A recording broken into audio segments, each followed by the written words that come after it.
चला तर मग आज ऐकूया एका अशा कुटुंबाची गोष्ट, एक खरीखुरी गोष्ट ज्यांनी 1-2 नाही तर तब्बल 10 वर्ष एका भयंकर शापाला तोंड दिलं. ही कहाणी आपल्याला एका अशा विचित्र वळणावर घेऊन जाते जिथे म्हणजे बघा माणसाचं दुःख आणि एक वाईट शक्ती यांची समोरासमोर टक्कर होते. हे शब्द आहेत त्या व्यक्तीचे जो ही कथा आपल्यापर्यंत पोहोचवतोय. विचार करा, या एका वाक्यातच किती दडपण असेल. तुम्ही कुठेही जा, काहीही करा, पण एखादी अज्ञात शक्ती तुमचा पाठलागच सोडत नाहीये. प्रत्येक क्षणाला एक अनामिक भीती की आता पुढे काय. मग प्रश्न हाच उभा राहतो की हे सगळं जे घडतंय त्याला निव्वळ योगायोग म्हणायचं की या घटनांमागे खरंच दुसऱ्या जगाचा काही संबंध आहे. याच प्रश्नाचं उत्तर आपल्याला या कथेत शोधायचंय. बरं, वसीमच्या कुटुंबासोबत नेमकं काय घडलं हे समजून घेण्याआधी आपण या काळ्या जादूचं तंत्र कसं चालतं हे थोडक्यात पाहूया. म्हणजे या अदृश्य हल्ल्यांची सुरुवात कशी होते हे जर कळलं तर त्या कुटुंबावर किती मोठं संकट कोसळलं होतं याचा अंदाज येईल. आता असं म्हणतात बरं का की ही जी काळी जादू असते ना ती करायचे 2 मुख्य मार्ग आहेत. पहिला म्हणजे सरळ सरळ त्या व्यक्तीची वापरलेली एखादी वस्तू मिळवायची, कपडे असतील, रुमाल असेल, काहीही. आणि दुसरा मार्ग तो तर आणखी धोकादायक, म्हणजे तुमच्या ओळखीचीच एखादी व्यक्ती तुम्हाला काहीतरी गोड खायला देते आणि मग त्याला नाही कसं म्हणणार, बरोबर? तर ह्या दोन्ही गोष्टी म्हणजे धोक्याची घंटा समजा. चला आता येऊया आपल्या मुख्य कहाणीकडे. ही वसीम आणि त्याच्या कुटुंबाची सत्यकथा आहे.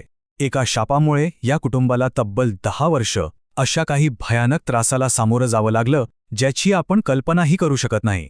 गोष्ट सुरू होते 2013 साली झारखंडमध्ये.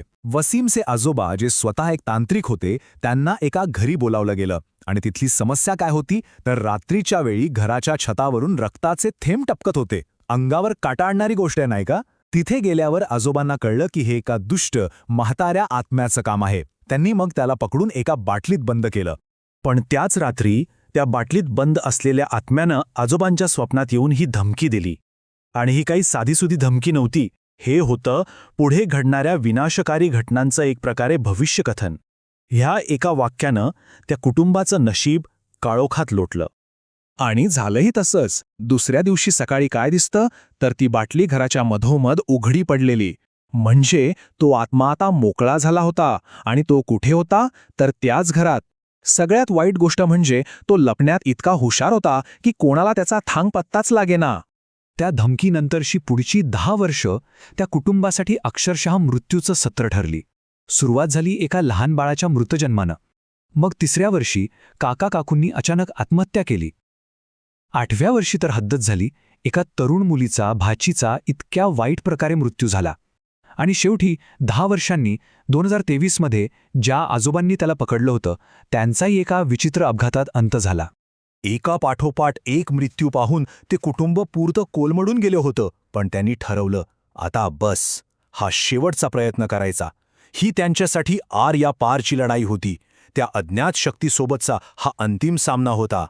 त्या दुष्ट शक्तीला हरवण्यासाठी 1 किंवा 2 नाही तर तब्बल 5 शक्तिशाली तांत्रिकांना एकत्र बोलवण्यात आलं. कुटुंबाने अक्षरशः सगळं काही पणाला लावलं होतं. कारण खरं तर आता त्यांच्याकडे गमावण्यासारखं काही उरलंच नव्हतं. आणि जसा पूजाविधी सुरू झाला तसा तो घरात लपून बसलेला आत्मा अखेर समोर आला. त्याने कुटुंबातल्या मोठ्या काकूच्या शरीरात प्रवेश केला. इतके दिवस जो शत्रू अदृश्य राहून घरातूनच वार करत होता तो आता सगळ्यांच्या समोर उभा होता. आणि मग तेव्हा समोर आलं एक असं सत्य की सगळ्यांच्या पायाखालची जमीनच सरकली. तो आत्मा काय म्हणाला माहितीये? म्हणाला, मी 5 नाही, मी फक्त 4 लोकांना मारलंय. म्हणजे त्या 5 मृत्यूंपैकी 1 मृत्यू हा त्याच्यामुळे झालाच नव्हता. तो एका मानवी कारणामुळे झाला होता. विचार करा, हे ऐकून त्या कुटुंबाला काय वाटलं असेल. शेवटी त्या आत्म्याने घर सोडून जाण्यासाठी काही अटी ठेवल्या.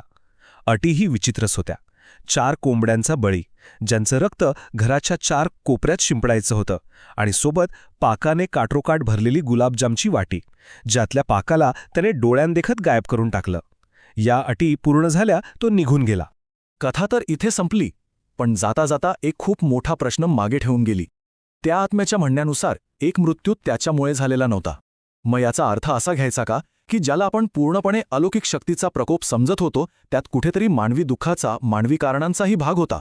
कदाचित खरी भीती बाहेरच्या जगात नसतेच, ती आपल्या आतच लपलेली असते.